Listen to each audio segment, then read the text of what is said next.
Namaste. Welcome to Sahitya Akademi's Webline Literature Series. In this series, in this particular segment, we will have a panel discussion about translation. We have with us three eminent writer-translators, Chhaya Trivedi ji, Professor Sharifa Vijliwala ji, and Dr. Renuka Soni. All the three translate from and into Gujarati. The title of this particular segment is Mere Anuvad, Mere Anubhav, My Experiences in Translation. First, I invite Chhaya ji to share her views. Chhaya Trivedi ji is a poet, translator, journalist, and an actress also. She translates from English and Hindi into Gujarati. She has 2 collections of poems, 8 translated works, and an edited work to her credit. Besides this, she is an accomplished sitar player as well, and was one of the 1,000 sitar players who played sitar at the same time, and the event was recorded in the Guinness Book of World Records. Welcome, Chhaya ji, to the panel discussion segment. I welcome you heartily on behalf of Sahitya Akademi to this panel discussion and request you to share your views. Thank you. धन्यवाद कृष्णाजी. નમસ્કાર. કેન્દ્રીય સાહિત્ય અકાદમીનો ખૂબ આભાર માનું છું કે અનુવાદક તરીકે મને મારી વાત કરવાનો આજે મોકો આપ્યો છે. મારી સાથે શરીફાબેન અને રેણુકાબેન બંને વરિષ્ઠ અનુવાદકો છે, તેમને મારા વંદન. અનુવાદ અને મારા અનુભવો. અનુવાદ એટલે આમ તો મારા માટે આનંદ યાત્રા છે. સૌ પ્રથમ હું દ્રષ્ટાંતથી વાત કરીશ. જ્યારે કલેક્ટેડ વર્ક્સ ઓફ મહાત્મા ગાંધીનો અંગ્રેજીમાંથી ગુજરાતીમાં ગાંધીજીનો અક્ષરધ્યેયના અનુવાદની કામગીરી ચાલતી હતી, ત્યારે તેમાં એક જગ્યાએ એક એવો શબ્દ આવ્યો, ઓરેન્જ સિટી. ત્યારે એક અનુવાદકે કહ્યું કે આ કોઈ કેસરી શહેરની વાત લાગે છે, જ્યારે બીજા એક અનુવાદકે કહ્યું કે નારંગીની વાત પણ હોઈ શકે. વાસ્તવમાં એ દક્ષિણ આફ્રિકાના એક શહેરની વાત હતી અને તેનું નામ ઓરેન્જ હતું. બીજો જ એક આવો કિસ્સો કહું કે ગુજરાતીમાંથી હિન્દીમાં એક અનુવાદક બેન અનુવાદ કરી રહ્યા હતા. તેમાં એક વડીલ બહેનનો સંવાદ હતો. તે કહેતા હતા કે 12 વર્ષની હું બેઠી છું ને, એટલે પેલા હિન્દી અનુવાદકે કહ્યું કે આ બેન તો મોટા છે, વડીલ છે, 12 વર્ષના કેવી રીતે થઈ ગયા? કેમ કે તેમને ખબર નહોતી કે ગુજરાતીમાં આવી કહેવત છે. એટલે જો સંદર્ભનો સાચો ખ્યાલ ના હોય તો આવી રમૂજ પણ ઉદ્ભવતી હોય છે. જો કે મને તો તેમાં ખૂબ મજા પડે છે. અનુવાદક તરીકે હું આખા એક સમયકાળને જીવંત કરી શકું છું, એનો મને ખૂબ આનંદ અને રોમાંચ થાય છે. આમ તો અનુવાદ કરતી વખતે હું ટાઈમ મશીનમાં પ્રવેશી ગઈ હોઉં ને એવું મને લાગે છે. હું ગાંધી વિશેના ગાંધીજી પરના પુસ્તકનો અનુવાદ કરતી હોઉં તો મને એવું લાગે કે હું એ સમયમાં પહોંચી ગઈ છું. જાણે કે એમને કુલી બેરિસ્ટર કહીને મારી સામે જ ધક્કો મારવામાં આવી રહ્યો હોય ને એવું મને અનુભવાય છે. અને જો હું મીરાબાઈનું પુસ્તકનો અનુવાદ કરતી હોઉં ત્યારે જાણે હું એમની સાથે વૃંદાવન કે દ્વારકા પહોંચી ગઈ હોઉં ને એવું મને લાગે છે. એટલે આ તો એક એવી વાત થઈ કે અનુવાદ કરવામાં મને કેવી મજા આવે છે, કે મને શું લાગે છે. ત્યારે ખાસ કરીને અનુવાદ એટલે શું, કે હું પોતે અનુવાદને કેવી રીતે જોઉં છું તેની વાત પણ મારે કરવી જોઈએ એવું મને લાગે છે. મારા મતે અનુવાદનું ફલક ખૂબ વિસ્તૃત છે. હું માનું છું કે વ્યક્તિની અનુભૂતિની અભિવ્યક્તિ અનુદિત થઈને જ આવે છે. જન્મતાવેત રડવું કે પછી હાવભાવથી સંવેદનને વ્યક્ત કરવા તે સંવેદનનો અનુવાદ છે. અલબત્ત તેના માધ્યમો બદલાતા રહે છે. ચિત્રકાર કોઈ સુંદર દ્રશ્ય જુએ અને તેને પોતાના રંગોમાં પરોવી લે છે ત્યારે એ દ્રશ્યનો અનુવાદ કરે છે. સંગીતકાર જ્યારે સૂરમાં પોતાના સંવેદનને પરોવે છે ત્યારે તેનો અનુવાદ સંગીત દ્વારા થાય છે. એવી જ રીતે લેખક જ્યારે પોતીકી અનુભૂતિઓને અનુવાદ ભાષા દ્વારા અભિવ્યક્ત કરે છે અને એ પુસ્તકનો જ્યારે બીજી ભાષામાં અનુવાદ થાય છે ત્યારે તેનું એક રીતે તો પુનર્સર્જન થાય છે.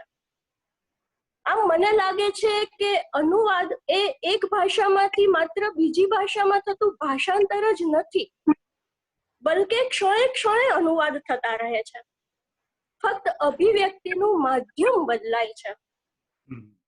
અત્યારે આપણે જે બાબતને કેન્દ્રમાં રાખીને વાત કરવાની છે એ સાહિત્યનો એક ભાષામાંથી બીજી ભાષામાં થતો અનુવાદ.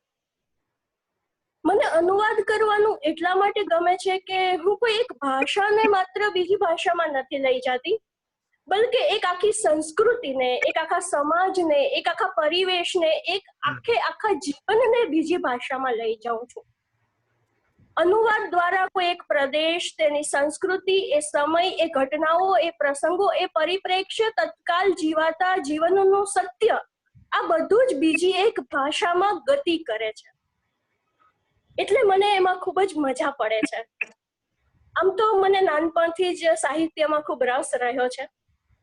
ખૂબ નાની વયથી હું કવિતા લખતી હતી, વાંચવું ખૂબ ગમતું હતું અને ખૂબ સારા સારા અનુવાદો પણ મેં વાંચ્યા હતા.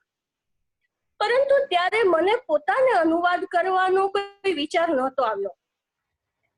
અનુવાદ કરવાની પ્રેરણા મને આદરણીય નારાયણભાઈ દેસાઈ પાસેથી પ્રાપ્ત થઈ. અનુવાદ પ્રતિષ્ઠાનમાં કામ કરતી વખતે ગાંધીજી પરના એક પુસ્તકનું એમણે મને કામ સોંપ્યું અને એ અનુવાદ તેમને ખૂબ ગમ્યો અને બસ આ રીતે અનુવાદ કરવાની મારી યાત્રાનો પ્રારંભ થયો. ત્યારબાદ છેલ્લા 7 વર્ષમાં મેં 9 પુસ્તકોનો અનુવાદ કર્યો છે. એમાંથી 8 પુસ્તકો પ્રકાશિત થઈ ગયા છે. ખાલી પુસ્તકોની જો વાત કરું તો લગભગ 3000 જેટલા પૃષ્ઠોનો અનુવાદ કર્યો હશે અને એ ઉપરાંત બીજા લેખ હોય, નાટક હોય કે વિશેષાંકો હોય એનો પણ અનુવાદ કર્યો છે અને અંગ્રેજીમાંથી અને હિન્દીમાંથી ગુજરાતીમાં અનુવાદ કરું છું. આમ તો અનુવાદ વિશેની આટલી વાત ઉપરથી આપ સૌને અનુવાદનું મહત્વ અને તેનું ગાંભીર્ય તો સમજાય જ ગયું હશે. હવે મને લાગે છે કે તેની થોડી પ્રક્રિયાની વાત પણ મારે કરવી જોઈએ. ખાસ કરીને અનુવાદ કરતી વખતે કયા પડકારોનો સામનો કરવો પડે છે અથવા તો એવી કઈ કઈ બાબતો છે કે જેનું ખાસ ધ્યાન રાખવું જોઈએ. આમ તો એવું કહેવાય છે કે અનુવાદ પ્રક્રિયા એટલે અત્તરને એક શીશીમાંથી બીજી શીશીમાં લઈ જવાની કલા. હવે તમારી નજર સમક્ષ એક દ્રશ્ય થઈ જશે કે એક શીશીમાંથી બીજી શીશીમાં અત્તરને લઈ જઈએ તો એની સુગંધ ઉડી ના જાય તેની સવિશેષ તકેદારી રાખવી પડે છે. એટલે અનુવાદ કરતી વખતે અનુવાદકે એટલા જ સતર્ક રહીને કામગીરી કરવી પડે છે. હું માનું છું કે અનુવાદકે 2 બાબતોનું ચુસ્તપણે પાલન કરવું જોઈએ. એક તો મૂળભૂત જે લખાણ છે તેની સાથેની વફાદારી. લેખકે જે લખ્યું છે તેમાં પોતે કોઈ ફેરફાર કરવો જોઈએ નહીં. ખાસ કરીને મુક્ત ભાવાનુવાદે મોટાભાગે નવું જ રાંધી નાખવાની જે વાત છે તેને હું નકારું છું. એવું ના થવું જોઈએ. બીજું, પ્રવાહી શૈલી. લેખકના લખાણને પૂરેપૂરા વફાદાર રહેવા છતાં તે પોતાની ભાષામાં જ લખાયેલું પુસ્તક હોય એટલી હદે શૈલીની પ્રવાહિતા અનુવાદકને હસ્તગત હોવી જોઈએ. એટલે વાચકને જો વાંચતી વખતે તેમાં કઈ તૂટે, ખૂટે કે ખૂંચે ને તો એમાં હું મારી ખામી અનુવાદક તરીકે જોઉં છું. આ માટે અનુવાદ કરીએ છીએ ત્યારે એ ભાષાનું પૂરેપૂરું જ્ઞાન હોવું જોઈએ. શબ્દ ભંડોળ, પર્યાયો, કહેવતો, રૂઢિપ્રયોગો, વ્યાકરણ એ તો આવશ્યક છે જ, પરંતુ સાથોસાથ મને લાગે છે કે બિટવીન ધ લાઇન્સ વાંચી શકવાની સજ્જતા પણ જરૂરી છે. ભાષાકીય સજ્જતા પછી મારી દૃષ્ટિએ મહત્વની બાબત છે સંદર્ભની સજ્જતા. લેખકે જે સમય, વ્યક્તિ, સમાજ, સંસ્કૃતિ, પ્રસંગ કે ઇતિહાસનું નિરૂપણ કર્યું હોય ને તેનો સંદર્ભ પહેલા અનુવાદકે પૂરેપૂરો સમજી લેવો જોઈશે. અન્યથા પ્રારંભે જે ઉદાહરણોની વાત કરીને એવું અર્થનો અનર્થ અનુવાદક કરી બેસશે. અનુવાદ યાત્રા એ મારા માટે આનંદ યાત્રા એટલા માટે પણ છે કે મને પોતાને એમાંથી અંગત રીતે બહુ બધો લાભ થયો છે. જેમ કે મને સૂક્ષ્મ રીતે વાંચનની કે ક્લોઝ રીડિંગની ટેવ પડી, સંદર્ભો ચકાસવાનો મહાવરો થયો, શબ્દ ભંડોળ વધારવાની અને સતત પર્યાયો શોધતા રહેવાની અને ચોકસાઈની એક આદત પડી. આમ ભાષાકીય, શૈલીગત અને પ્રસ્તુતિની સમજણથી હું પોતે વધુ સમૃદ્ધ બની છું. અગાઉ મેં કહ્યું ને એમ એટલો સમય હું જાણે ટાઈમ મશીનમાં પ્રવેશી જાઉં છું અને એ પરિવેશમાં ઘૂસી જાઉં છું, એની સાથે એકાકાર થઈ જાઉં છું. એટલે અનુવાદક ભલે પોતે લેખક નથી બની જતો, બલકે પરકાયા પ્રવેશ કરીને લેખકની અનુભૂતિને તો ચોક્કસપણે અનુભવે જ છે. આ રીતે અનુવાદકનું પ્રદાન ખૂબ મોટું છે. જોકે સાથે સાથે મારે એ પણ કહેવું જોઈશે કે ગુજરાતી ભાષા સાહિત્યમાં હજુ તેને અનુવાદકને યોગ્ય સ્થાન, માન સન્માન કે વળતર મળતા નથી, તેની એક નોંધ પણ લેવી જોઈએ. મારા માટે આ આનંદ યાત્રા છે, મને ગમતું કાર્ય છે અને મારી વાતને હું વિરામ. May I intervene, Shahid? Thank you. You called it Anand Yatra as well as Punar Sarjan. You called it recreation. Ji. That's wonderful. You wonderfully interpreted what translation is for you. A few minutes ago, Dr. Renuka Soni ji has joined us. So let us welcome first Dr. Renuka Soni ji, our participants in this segment. And now after Chaya ji's talk, I'll come to Professor Sharifa ji. Welcome, Sharifa ji. I request you now to share your views. Sharifa ji is an eminent Gujarati critic, editor, and translator. She is the recipient of Sahitya Akademi Award, Sahitya Akademi Translation Prize, as well as Gujarat Sahitya Akademi Award for 5 times. Welcome, Sharifa ji. I request you to share your views with us about translation. Thank you very much, Chaya Ben, Renuka Ben, અને કૃષ્ણાજી. મારા અનુવાદ વિશેના અનુભવની વાત કરતા પહેલા મને એક વાત કરવાની ગમે કે ધારો કે અનુવાદ થતા જ ન હોત તો ભારતીય સાહિત્ય અને વિશ્વ સાહિત્યની ઉત્તમ કૃતિઓ કદી આપણા સુધી પહોંચી ન હોત. કોઈ પણ પ્રજા કે કોઈ પણ પ્રદેશનું ખરું સત્વ, એનું સાચું રૂપ એના સાહિત્યમાં જ પ્રગટ થતું હોય છે. અનુવાદ વગર એને શી રીતે પામી શકત આપણે બધા? જે લોકો અનુવાદને માત્ર કસબ માને છે એને હું ખોટા કહું છું. અનુવાદ કળા છે અને ભાષાની દ્રષ્ટિએ એમાં એટલી જ સર્જનાત્મકતાની જરૂર પડે જેટલી સર્જકને પડે. કારણ કે અનુવાદકે મૂળ કૃતિને એની સમગ્ર વ્યંજના એના ટોન સાથે ભાવક પાસે પહોંચાડવાની હોય છે. મારા અનુવાદના અનુભવની વાત કરતા પહેલા એક વાત હું એ કહીશ કે હું અનુવાદ શા માટે કરું છું. 2 કારણ. મને ભારતીય કે વિશ્વ સાહિત્યની કોઈ કૃતિ જો ટેકનિક, થીમ કે માવજત બાબતે ગમી જાય અને જો એ મારી ભાષામાં એ ટેકનિક, એ થીમ ન આવ્યા હોય તો તરત જ મને એનો ગુજરાતીમાં અનુવાદ કરવાની ઈચ્છા. મુખ્યત્વે અંગ્રેજી ભાષામાંથી અનુવાદો કર્યા અને ઉર્દુ અને હિન્દી ભાષામાંથી, આ 3 ભાષામાંથી મેં વધારે અનુવાદ કર્યા.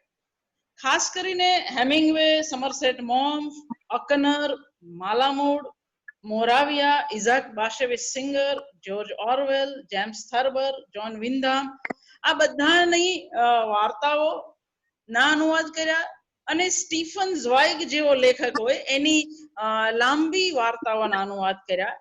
પછીથી મંટો જેવો લેખક હોય તો એની ઉર્દુ વાર્તાઓના અનુવાદ કર્યા.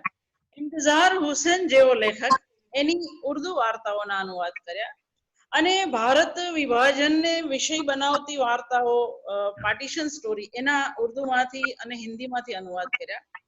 બહુ જાણીતું નાટક અસગર વઝાહતનું જેને લાહોર નથી જોયું એનો મેં હિન્દીમાંથી અનુવાદ કર્યો અને મંજૂર એહતેશામની એક અદ્ભુત નવલકથા સુખા બરગદ એનો મેં ગુજરાતીમાં અનુવાદ કર્યો અને કોરોનાએ આપેલા લોકડાઉનના ટાઈમમાં મેં 2 અદ્ભુત નવલકથાઓ બસ્તી અને આધા ગાંવનો ગુજરાતીમાં અનુવાદ કર્યો. તો આટલા અનુવાદને આધારે હું મારા અનુભવની વાત કરીશ. હું એવું માનું છું કે કોઈ પણ કૃતિનો અનુવાદ કરતા પહેલા એ સર્જકનું બધું જ વાંચેલું હોવું જરૂરી છે, જેથી એક ઉત્તમ કૃતિ જ આવે, મારી ભાષામાં નબળી કૃતિ પગ પેસારો ન કરે. આ પહેલી વાત. હું કઈ રીતે અનુવાદ કરું? તો પહેલો ડ્રાફ્ટ હું વિવિધ શબ્દકોશોની મદદથી હું પહેલો ડ્રાફ્ટ તૈયાર કરું. પછી હું એને વાંચું, જોરથી વાંચું, જેથી મારા કાનને કોઈ કર્કશ અર્થ કે વાક્ય પ્રયોગ લાગે એને હું મઠારી શકું. હું આ બીજો ડ્રાફ્ટ કરું. ત્રીજો ડ્રાફ્ટ હું મારી એક મિત્ર છે જે ભાષાની નિષ્ણાત છે, નીના ભાવનગરી, એની સાથે બેસી અને ત્રીજો ડ્રાફ્ટ કરું અને પછી છેલ્લે ચોથો ડ્રાફ્ટ. મારો કોઈ અનુવાદ 4 ડ્રાફ્ટ પહેલા પ્રેસમાં જતો નથી ક્યારેય, કારણ કે હું માનું છું કે તો જ થાય. હું ન અંગ્રેજી માધ્યમમાં ભણેલી છું, ન મને ઉર્દુ ભાષાનો કક્કો આવડે છે. હું દેવનાગરી લિપિમાં લખાયેલ ઉર્દુનો હંમેશા કોશની મદદથી અનુવાદ કરું છું. હું એવું માનું છું કે દરેક અનુવાદકે એક વાત યાદ રાખવી જોઈએ કે અનુવાદમાં દરેક જગ્યાએ તમને શબ્દકોશ મદદ કરવાનો નથી. અનુવાદકે એના વાચકો માટે શબ્દો કે વાક્યોના અર્થ સંકેતો કે સંદર્ભો સ્પષ્ટ કરવા પડે. એક કૌંસમાં આપે, ફૂટનોટમાં આપે, પરિશિષ્ટમાં આપે, કોઈ પણ રીતે આપે, પણ એણે આ સંદર્ભો અર્થો આપવા પડે. દાખલા તરીકે મંટોની યઝીદ વાર્તાનો મેં અનુવાદ કર્યો ત્યારે જો યઝીદ કોણ હતો, ઇમામ હુસેન કોણ હતા, કઈ રીતે એને પાણીની નદી બાંધી દીધેલી, આ જો હું મારા વાચકોને નહીં કહું તો મારો વાચક ક્યારેય યઝીદ સમજી શકવાનો નથી. એટલે અનુવાદકે માત્ર અનુવાદ નથી કરવાનો, એણે એની સાથેના સંકળાયેલા સંદર્ભો અને સંકેતો પણ સ્પષ્ટ કરવાના. અનુવાદ ડાબા હાથનો ખેલ નથી, પણ ખબર પાડી દે એવો ખેલ છે. એ પાઠ મને ઇંતજાર હુસેન, હેમિંગવે અને છેલ્લે હમણાં જે અનુવાદ કરી આધા ગાંવ, રાહી માસૂમ રજાઈ, આમણે મને શીખવાડ્યું કે આ જરાય ખેલ નથી. ઇંતજાર હુસેનને અનુવાદ જેને પણ કરવા હોય એણે એની છેતરામણી સરળતા, આ છેતરામણી સરળતા હુસેનમાં પણ છે, હેમિંગવેમાં પણ છે, એનાથી ચેતવું પડે. મારે જો હુસેનને પહોંચાડવા હોય તો મને સુન્ની અને શિયા સંપ્રદાય વિશેની માહિતી મેળવવી પડે અને મારા વાચકને આપવી પડે. મીર ગાલિબ, ભારતનો ઇતિહાસ, કુરાન, બાઇબલ, આ તમામ સંદર્ભો લઈને આ લેખક ચાલે છે. મારે બધા સંદર્ભ શોધવા પડે અને મારા વાચકને એ સંદર્ભો આપવા પડે.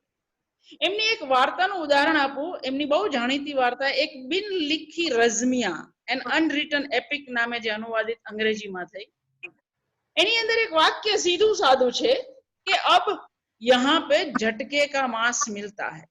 હું આનો સાદો સીધો અનુવાદ કરી દઉં કે હવે અહીં ઝટકાનું માંસ મળે છે, તો મારા વાચકને કશી ફરક નહીં પડે, પણ લેખકને જે વ્યંજના પ્રગટ કરવી છે તે નહીં થાય. ઝટકાનું માંસ મુસ્લિમો ન ખાય, શીખ અને જાટ જ ખાય. તો એનો કે વાક્યનો અર્થ છે કે ગામની આખી વસ્તી બદલાઈ ગઈ છે, મુસ્લિમ બધા પાકિસ્તાન જતા રહ્યા છે અને હવે અહીં શીખ અને જાટ વસી રહ્યા છે. આ વસ્તુ મારે મારા વાચકને આપવી પડે, પહોંચાડવી પડે. એમની વાર્તામાં અને નવલકથામાં હાબિલ અને કાબિલની લડાઈની વારે વાત આવે. આ હાબિલ કાબિલ સગા ભાઈ હતા. ભાઈ ભાઈની હત્યા કરે એ મહાભારત કાળ હોય, દિલ્હીનો સલ્તનત કાળ હોય કે પછી ભારત પાકિસ્તાનના ભાગલા હોય, તો મારે હાબિલ કાબિલ કોણ હતા એ મારા વાચકને પહોંચાડવું પડે. આ લેખક નહીં આપે, કારણ કે એ એના વાચકને ખબર છે એવા પેલા, પણ મારી ભાષાનો વાચક આનાથી પરિચિત નથી. એટલે અનુવાદ એટલે શબ્દોના પર્યાય શોધવા, એવું હું બિલકુલ માનતી નથી. અનુવાદકે સમગ્ર પરિવેશ, સ્થળ, કાળ, માહોલ, પાત્રો, જાતિ, ઉંમર, સ્વભાવ આ તમામનું ધ્યાન રાખવું પડે એવું હું મારા અનુભવે શીખી છું. મારા અનુભવમાંથી મને ખબર પડી કે જો મૂળ વાર્તામાં મંટોએ અબ્બા વાપર્યું હોય, અમ્મા વાપર્યું હોય, તાયા વાપર્યું હોય, આપા વાપર્યું હોય તો હું એનો માતા કે પિતા કે બહેન કે કાકા ન કરી શકું, કારણ કે જે મુસ્લિમ માહોલ છે એને મારે જાળવવો પડે. એની અંદર જો ફાતિયો પડવો હોય તો મારાથી એની પ્રાર્થના કરવી, કબ્રસ્તાનનું હું સ્મશાન ન કરી શકું અને ખુદાનું ભગવાન પણ ન કરી શકું. એ મને આ અનુવાદોએ શીખવાડ્યું કે પરિવેશ સાથે અને સમગ્ર સાંસ્કૃતિક માહોલ સાથે તમે સીધા તમારા વાચકને તો જ સાંકળી શકો જો તમે એનો શબ્દશઃ અનુવાદ ન કરો અને મૂળ સાથે વફાદાર. હું જ્યારે ફ્રેન્ચ, જર્મન કે ઇટલીના પ્રદેશની વાર્તાઓ કે નવલકથાના અનુવાદ કરું છું ત્યારે મારે એક ખાસ ધ્યાન રાખવાનું છે, એ છે ઉચ્ચારણ. કારણ કે અહીંના ઉચ્ચારણો જુદા હોય છે આપણા કરતા. તો મેં જ્યારે સ્ટેફન ઝ્વાઇગનો અનુવાદ કર્યો ત્યારે મેં હેમંત દવેની મદદથી આ તમામ ઉચ્ચારણો સ્પષ્ટ કરેલા, એની પાસે લખાવેલા. તો અનુવાદક તરીકે આ મારી જવાબદારી છે કે હું મારા વાચકને જે આપું એ પૂરેપૂરો. ક્યારેક ક્યારેક મારા અનુભવમાં એવી બે કૃતિ આવી છે કે હું એને ન્યાય ન આપી શકી હોઉં. ઇંતજાર હુસેનની કશ્તી નામની વાર્તા મેં જ્યારે કરી તો એની અંદર જ્યારે હિન્દુ માઇથોલોજી આવે છે ત્યારે સંસ્કૃતાઇઝ ભાષા છે અને જ્યારે મુસ્લિમ માઇથોલોજી આવે છે ત્યારે ઉર્દુ છે, શુદ્ધ ઉર્દુ. હવે હું જ્યારે એને ગુજરાતીમાં લાવું ત્યારે બે ગુજરાતી થઈ જાય. તો એનો ઉકેલ હું ત્યારે નહીં કાઢી શકેલી, પણ એનો ઉકેલ જેમ અનુભવથી માણસ શીખે, હું અનુવાદના અનુભવમાંથી ઘણું બધું શીખી. એટલે જ્યારે મેં અસગર વજાહતનું નાટક જેને લાહોર નહીં દેખ્યા વો જન્મ્યા નહીં એનું ગુજરાતી કર્યું ત્યારે મારો આ અનુભવ મને કામ લાગ્યો. અહીં આગળ લાહોરમાં રહેતા લોકો પંજાબી બોલે છે અને જે લોકો લખનૌથી ગયા છે એ લોકો ઉર્દુ બોલે છે. હવે જો હું બેઉનું ગુજરાતી કરી દઉં તો કોણ લખનૌથી ગયું અને કોણ પંજાબનું છે? એટલે લેખકને જે કહેવું છે કે આ પાર્ટીશન એબ્સર્ડ હતું એ વાત આખી પહોંચે નહીં. એટલે મેં મૂળ ભાષાના સાદા સીધા પંજાબી શબ્દો અને ઉર્દુ શબ્દો જેમના તેમ રહેવા દીધા, જેથી કરીને પાત્રો પંજાબના છે કે લખનૌથી ગયેલા છે એ મારો વાચક પોતાની જાતે પામી શકે. આ જ રીતે હમણાં આધાગાંવ ટ્રાન્સલેટ કરતી હતી. હું બિલકુલ મુસ્લિમ નહોતી, પણ મને એવું લાગ્યું કે મને રાહી માસૂમ રજાએ થોડીક મુસ્લિમ બનાવી, કારણ કે તાજિયા શું છે, કરબલા શું છે, ઇમામ વાળો શું છે કે પછી સોજખાની શું છે, આ બધા શબ્દો મારે મારા વાચક માટે શોધવા પડ્યા. કારણ કે જો હું એ ન શોધું તો વાચક આધાગામ સમજી શકવાનો. Shripaji, may I intervene? See, last line. Okay. Please. અને હું એવું માનું છું કે અનુવાદો કરવાના અને થયેલા અનુવાદો ચકાસવાના અનુભવે હું એવું કહું છું કે અનુવાદકે ક્યારેય મૂળ કૃતિ પર કાતર ચલાવવી જોઈએ નહીં. એ એડિટર નથી, એ અનુવાદક છે. અનુવાદ એવો હોવો જોઈએ કે વાચકને મૂળ કૃતિ વાંચવાનો સંતોષ મળે અને એ પોતાની ભાષા નથી વાંચતો એવું એને કદી લાગવું જોઈએ નહીં. Thank you very much. Thank you, Shripaji. You termed translation as an art and rightly defined this art. Dawa hath no khel nathi. That was wonderful. Thank you. Now we come to Dr. Renuka Soni ji to listen to her. Dr. Renuka Soni ji translates from Odia into Gujarati and vice versa. She has 13 translated works to her credit, out of which 11 are translated from Odia into Gujarati and 2 are translated from Gujarati into Odia. She is well versed in Hindi, English and Sanskrit as well, and firmly holds that she has 2 mother tongues, Gujarati and Odia. A recipient of Sahitya Akademi Translation Prize, she has also received prizes from Gujarat Sahitya Akademi. Welcome, Renuka ji. Now I નમસ્તે. share your views. અકાદમી દિલ્હી દ્વારા આયોજિત આ web સેમિનારમાં અનુવાદના કાર્યક્રમમાં મને બોલવાનો મોકો આપવા બદલ હું સાહિત્ય અકાદમીની આભારી છું. મૂળ ગુજરાતી પણ જન્મ, ઉછેર અને અભ્યાસ બધું ઓડિશામાં. ઘરમાં ગુજરાતી બોલવાનું અને બહાર ઓડિયા, એટલે ગુજરાતી અને ઓડિયા બે મારી માતૃભાષા. પ્રાથમિક શિક્ષણ અમારા ગામ બાલાસરમાં પ્રાથમિક 5 ધોરણ સુધીની શાળામાં લીધું ગુજરાતીમાં, અને પછી આગળનું ભણતર મારું ઓડિયા મીડિયમમાં થયું. તે MBBS સુધી ઓડિયા મીડિયમમાં જ હું ભણી. તો કે MBBS તો અંગ્રેજીમાં હોય, પણ ત્યાં સુધી બહાર ઓડિયામાં જ ભણી, એટલે ઓડિયા પર સારો કાબુ. બીજું, અમારા ગામમાં એક લાઇબ્રેરી હતી, ગુજરાતી સમાજ ચલાવતો. એમાં મારા પિતાજી સંચાલક, કેમ કે સાહિત્ય પ્રેમી હતા, એટલે બધા ગુજરાતી પુસ્તકો પહેલા અમારા ઘરે આવે. રમકડું ઝગમગથી માંડીને જનકલ્યાણ ને બધી જ નવલકથાઓ, અજુ કોટક, સારંગ બારોટ, રમણલાલ, વસંતલાલ દેસાઈ, એ બધું કેટલું બધું વાંચ્યું.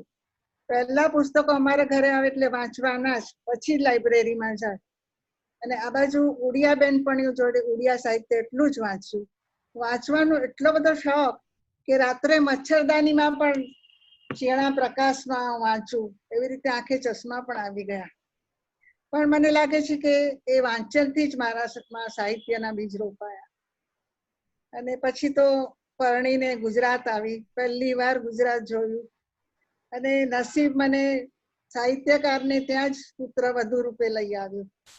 રમણલાલ સોની, પ્રખ્યાત બાળ સાહિત્યકાર અને અનુવાદક, બંગાળીમાંથી જેમને 600 જેટલા પુસ્તકોના અનુવાદ કર્યા છે, મારા સસુર. અને પડોશમાં ઉમાશંકર જોશી, નગીનદાસ પારેખ રહે. આ બાજુ સ્નેહ રશ્મિ, ભોળાભાઈ, રઘુભાઈ, બધા જોડે ઘર જેવો સંબંધ, એટલે બધાને મળવા હળવાનું થાય, સાહિત્યના પ્રોગ્રામમાં જવાનું થાય. 1981માં એકવાર મને નગીનભાઈએ પુસ્તિકા બતાડી, ઉત્કલ કહાણી કરીને. મને કે તને ઉડિયા આવડે છે? મેં કહું હા. તો કે ગુજરાતી આવડે છે? તો કે હા. તે બહુ વર્ષો પહેલા મેં ઉડિયા વાર્તા અનુવાદ કર્યો હતો, પણ હવે ભૂલી ગઈ છું, તું એક વખત કરીને બતા. તો મને બતાડી, તમને પસંદ આવી. પછી તો મારા સસરા અને નગીન કાકાની પ્રેરણાથી હું અનુવાદ કરતી ગઈ વાર્તાઓના. તે એટલા બધા અનુવાદ વાર્તાઓ કર્યા, મને ગમતી વાર્તાઓ. એવું નહીં કે કોઈ મને સજેસ્ટ કરી હોય, પણ મને ગમતી ઉડિયા લેખકોની વાર્તાઓ, પ્રખ્યાત મનોદાસ, વસંત સતપતિ, લક્ષ્મીકાંત મહાપાત્ર, સીતાકાંત મહાપાત્ર, બધાની કરતી ગઈ કૃતિઓ. અને જુદા જુદા સામાયિકોમાં છપાતી ગઈ, લોકોનો આદર પામતી ગઈ. 1983માં એક વખત ભોળાભાઈ કોઈ સાહિત્ય સંમેલનમાં ઓડિશા ગયા છે. ત્યાં એક ચર્ચિત નવલકથા દક્ષિણાવર્ત લઈને આવ્યા, અને મને કહે તું આનો અનુવાદ કર.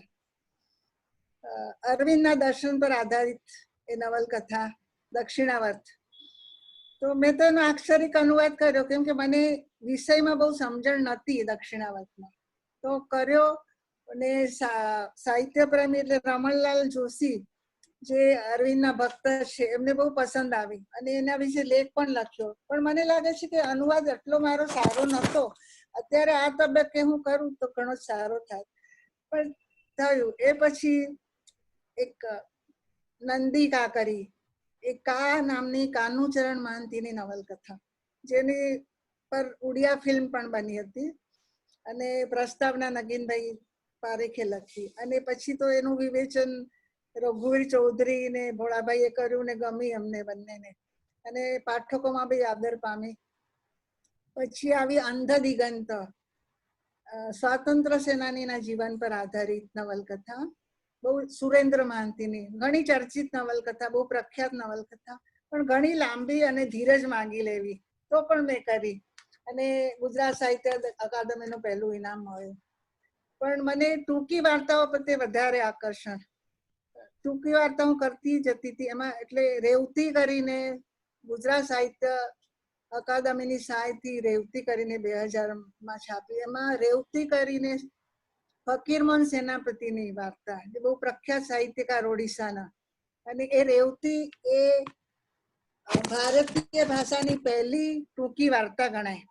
એ લોકોને બહુ જ પસંદ આવી, અને એમાં એની બધી વાર્તાઓ બી પસંદ આવેલી, કેમ કે પહેલા બધા પત્રિકાઓમાં છપાયેલી હતી.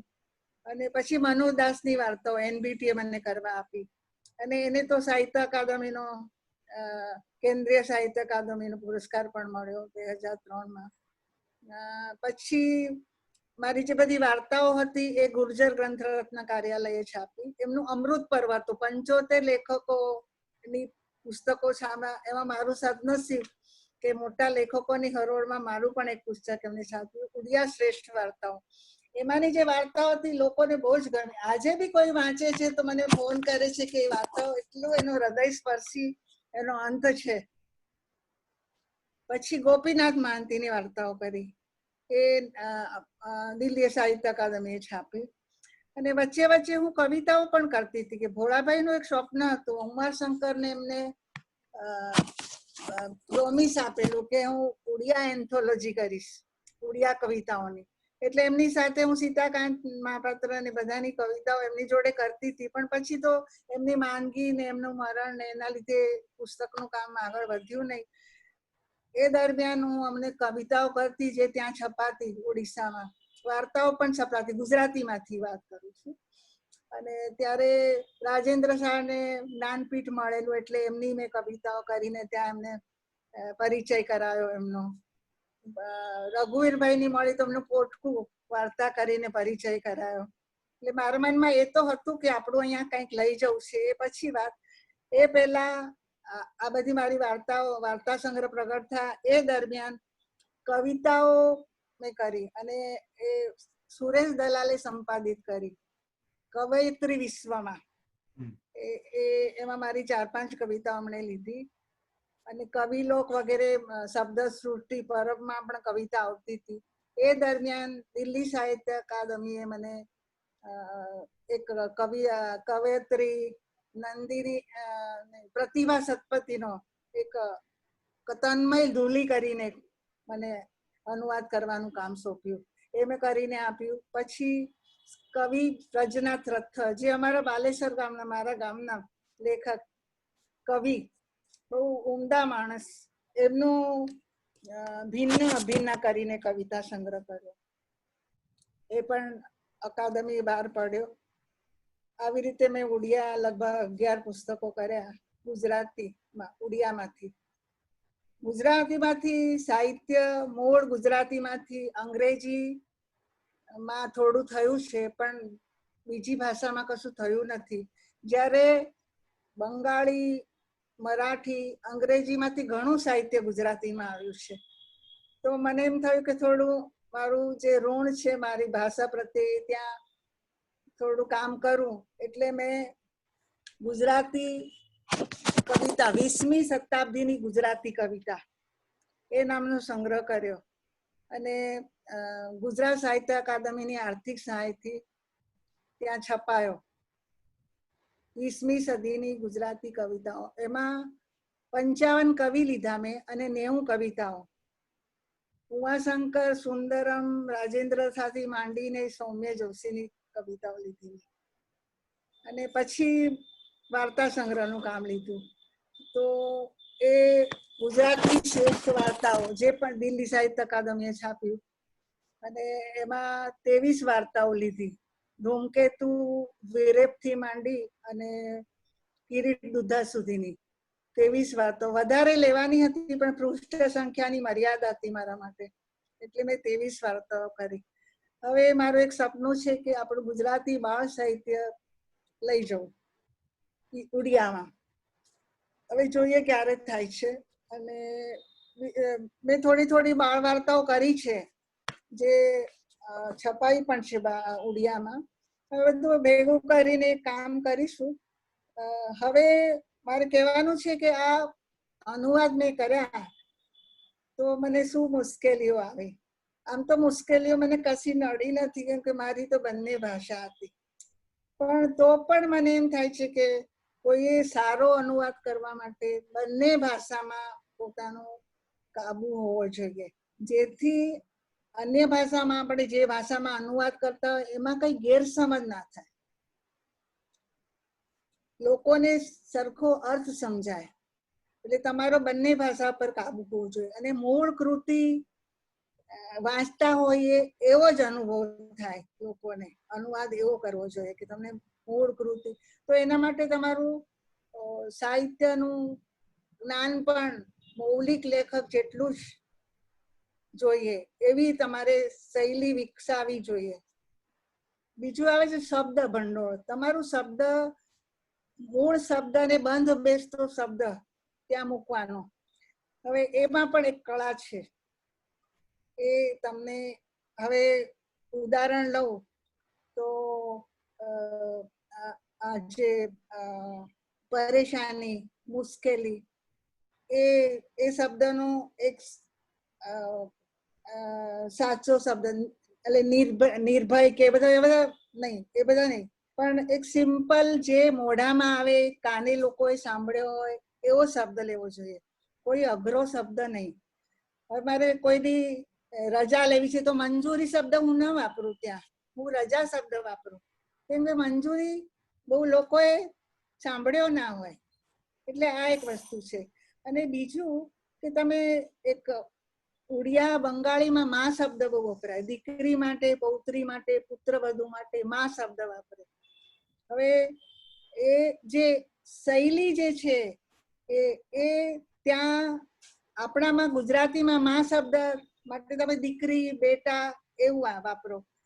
પણ આ લોકો માં એટલા માટે પહેલેથી ત્યાં દેવી પૂજાનું બહુ છે, એટલે એક માન આપવા માટે દીકરી, પુત્રવધુ, પૌત્રીને માન, લાડ માટે માં શબ્દ વપરાય. જ્યારે આપણે ત્યાં માં શબ્દ વાપરો તો દીકરી, બેટા વાપરો તો એ બંધ નથી બેસતું. એટલે એમાં તમારે માં શબ્દ જ વાપરવાનો અને ફૂટનોટમાં એની ભૂમિકા આપવાની, તો લોકો સમજી શકે. હવે એક પખાળ છે, પખાળ ભાત. ભાત વધ્યા હોય તો એ લોકો પાણી નાખી દે, ઉડિયા લોકો, અને બીજા દિવસે ખાય ઠંડો ભાત. એ ગરમીમાં બધાને બહુ ભાવે, થોડો ખટાશ પડતો. આપણે ત્યાં એ વાનગી છે નહીં. હવે પખાળ શબ્દ હું નો જો તર્જુમો કરવા અને ત્યાં રહું તો એ સારું નહીં. એટલે પખાળ શબ્દ હું લખું અને ફૂટનોટમાં સમજાવું કે પખાળ શું છે. આ વસ્તુ છે. એટલે એક શબ્દ જે છે એ બી તમારે બરાબર પસંદ કરવો જોઈએ. અને પ્લસ જે વાંચવામાં ગમે, સુંદર લાગે એવું પણ કરવું જોઈએ. એટલે અર્થ બી સમજાય અને એનું જે સૌંદર્ય છે એ પણ સચવાય. બીજું તો કાકા સાહેબ કાલેકરે કહ્યું છે કે અનુવાદક એ એલચી છે, સંસ્કૃતિનો એલચી છે. તો આજે દુનિયામાં કેટલી બધી ભાષાઓ છે, આપણે બધી ભાષા તો કોઈ શીખવા જવાનું નથી. અને બધી ભાષાની જરૂર પડે છે, કેમ કે લોકોને હવે દેશ વિદેશના બધા સમાચારો, પ્રવાહો, શું ચાલે છે શું નહીં જાણવા માટે, પછી દુનિયાની સંસ્કૃતિ જાણવા માટે, તો એના માટે એને અનુવાદની જરૂર પડે છે. તો અનુવાદક હોય તો અનુવાદ, જે દુભાષી હોય અથવા અનુવાદ કરીને જે સાહિત્ય હોય એ વાંચીને એ શીખે. બીજું, કોઈ મોટા લેખકે સેતુ પણ કહ્યો છે અનુવાદકને. સેતુ, બે કિનારાને જોડતો સેતુ, સેતુબંધનું કામ. સેતુબંધ એટલે બે કિનારા, એટલે બે ભાષાઓ, બે પ્રદેશો, એ બંનેના કિનારાનો પરિચય જેને હોય એ જ સેતુ બની શકે. એટલે એ સેતુ બી કરે છે. પછી બીજી એક વસ્તુ છે કે અંધારી કોટડીમાં રહી એટલે ડાઘ તો લાગવાનો જ છે. તો ડાઘ એટલે અનુવાદ તમે ગમે એટલો સારો કરો, કોઈને કોઈ તો થોડી ખામી રહી જાય. એટલે અનુવાદકને ક્યારેક જસ મળે, ક્યારેક અપજસ મળે, તો એ તો ચાલે. અને બીજી એક વાત ધ્યાનમાં આવી કે મૂળ લેખકની નીચે અનુવાદકનું નામ હોય. એટલે આપણે એ સમજવાનું કે આપણું સ્થાન નીચું જ છે, મૂળ કરતા તો બીજું કોઈ જ છે. પણ હું તો એ રીતે લોકો મૂળ કરતા તો ઈશ્વર છે, આપણે તો નિમિત્ત જ છીએ. નહીં તો આ ઓરિસ્સા ક્યાં અને ગુજરાત ક્યાં, 3000 કિલોમીટર દૂર કદી ઓડિશા જોયું, ગુજરાત જોયું નહોતું. અને એ પણ મને ઈશ્વરે સાહિત્યકારને ત્યાં લાવીને મૂકીને મારાથી એટલું કામ કર્યું. એટલે ઈશ્વરનો ખૂબ ખૂબ આભાર અને સાહિત્ય અકાદમીનો આભાર, મને સાંભળવા બદલ આભાર.